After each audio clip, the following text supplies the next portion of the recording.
Zikir kelima dia panggil ikrar setiap orang Islam.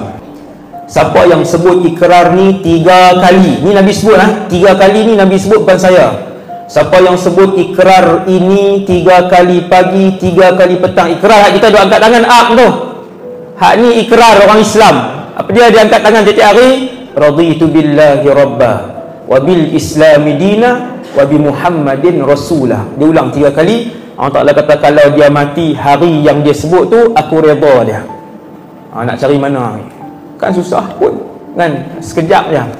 Tapi pasal apa tak boleh sebut lidah kita? Bergantung kepada hidayah dan kasih Allah kat kita. Yang tu je lah petunjuk dia. Maka berdoalah supaya Allah Ta'ala sentiasa bagi perhatian kepada kita, melihat kita. Kemudian zikir yang ke-6. Yang ni pun sangat baik. Kalau ada tasbih boleh amal 10, boleh 100, boleh 200. Dia tak ada had yang ni. Cuma zikir ni Nabi ajak 10 kali pagi, 10 kali petang. Kalau nak amal 80 ke, 37 ke, 39 ke, 120 ke, boleh. Dia tak ada bilangan untuk sebanyak-banyaknya. Dia tak ada bilangan sebanyak-banyaknya, tak ada beramal lah berapa, 94 ke 99 ke, tak kisah. Pegang tasbih, zikir sampai lena. Ubah dah, tak mau dah lena dengan cahaya phone. Ada yang nak dekat buta tuan-tuan, tengok phone tu. Ni kes lah yang berlaku.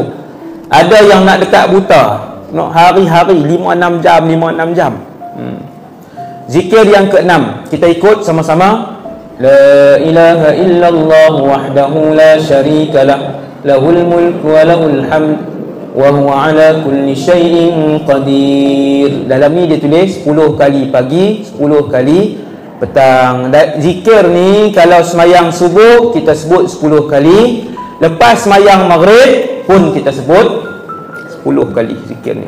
Kalau ada tasbih, picitlah tasbih tu sampailah lena pun tak apa, dia tak ada had dia. Nombor 7, benteng tebal. Siapa baca dia jadi benteng, terlindung daripada sebarang mudarat pada hari itu. Dan kelebihan dia Nabi sebut dalam hadis lain, dia tidak akan kena dengan bala yang mengejut. Allah akan selamat. Contoh, Allah tulis dekat dia hari ni dia langgang apa-apa, dia pun baca zikir ni, dia renung, dia baca dengan hati dia, Allah selamat. Hak nak langgang tu akan selamat. Ataupun kadang langgang juga tapi tak teruk, selamat juga tu, kan? Kemudian zikir ni Nabi sebut 3 kali pagi, 3 kali petang. Kita sama baca 3 kali. Bismillahilladzi la yadurru ma'asmihi syai'un fil ard wala fis sama' wa huwas sami'ul 'alim. 2 kali lagi. Bismillahilladzi la yadurru ma'asmihi syai'un fil ard wala fis sama' wa huwas sami'ul 'alim. Bismillahilladzi la yadurru ma'asmihi syai'un fil ard wala fis sama' wa huwas sami'ul 'alim. Nombor 8. Yang ni seronok, kalau faham makna dia seronok. Zikir ni 1 kali pagi, 1 kali petang.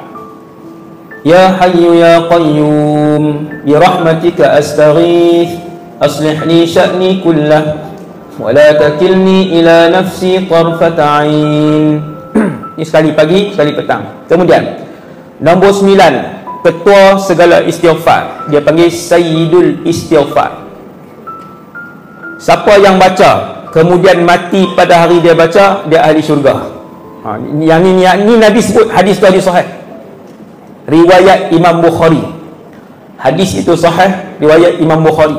Siapa yang baca dengan penuh yakin, dia yakin, percaya dengan kandungan zikir tu, dia yakin, tengok makna dia, tengok sekali balik, tengok makna dia. Dia baca dalam keadaan dia yakin, dia beriman dengan isi kandungan zikir ini, dia mati pada hari dia baca tu, insya-Allah dia ahli syurga. Insya-Allah dia ahli syurga. Ini Nabi sebut. Alhamdulillah. Kita baca sama-sama sekali. Zikir ni sekali ya, pagi, sekali petang. Allahumma anta rabbi la ilaha illa anta khalaqtani wa ana 'abduka wa ana 'ala 'ahdika wa wa'dika mastata'tu a'udzu bika min syarri ma sana'tu abu'u laka bi ni'matika 'alayya wa abu'u bi dhanbi faghfir li fa innahu la yaghfiru adh-dhunuba illa anta.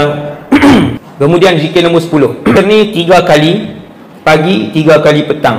Nabi bagi tahu isteri dia, Nabi kata kalau kamu sebut zikir ni 3 kali je, seminit, lebih banyak pahala daripada 2 jam kamu buat ibadat tadi. Nabi kata 2 jam tu saya yang buat anggaran, sebab Nabi tengok isteri dia semayang daripada sebelum subuh sampailah Nabi keluar subuh, Nabi pergi solat. Nabi selalunya subuh Nabi tunggu sampai waktu duha. Kalau hari ni syuruk pukul 10, duha 7.30. Kemudian Nabi pun solat syuruk ataupun solat sunat isyraq ataupun duha. Kemudian Nabi balik tengok isteri tu masih duduk atas tikar sejadah. Nabi panggil isteri dia, Nabi kata daripada tadi macam ni ke? Isteri Nabi jawab, ya.